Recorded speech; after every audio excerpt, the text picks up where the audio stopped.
COVID hit, it became so hard to keep people in the shop and then, hire new people as well.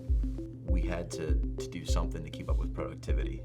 And that's where we started to get into the ASRS and the early development of that, to create a device that'll keep parts fed to the cobot and keep our production running overnight. Now all of a sudden they're running 3-4 machines at once.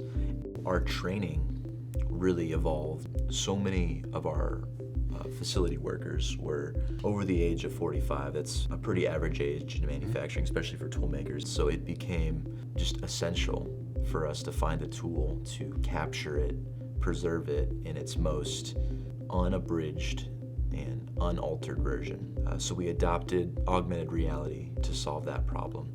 And we'll take videos, pictures, interviews with these veteran machinists. We'll author in everything that they walked us through and then upload all that to an augmented reality headset, so we can put on the headset and run the machine like we have that operator standing right there next to us.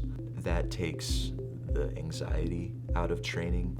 It saves time, and in a time where it's hard to keep people, it's another one of those new technologies that makes people want to stay, and it's just that much more of an incentive for them.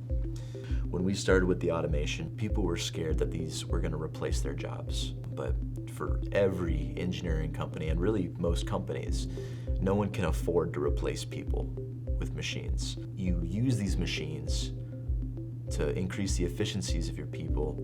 It makes them so much more valuable, and then you scale with that. It's really making it easier to keep workers and hire them, and it really makes the work more rewarding for our workers. Learn more at pbclinear.com.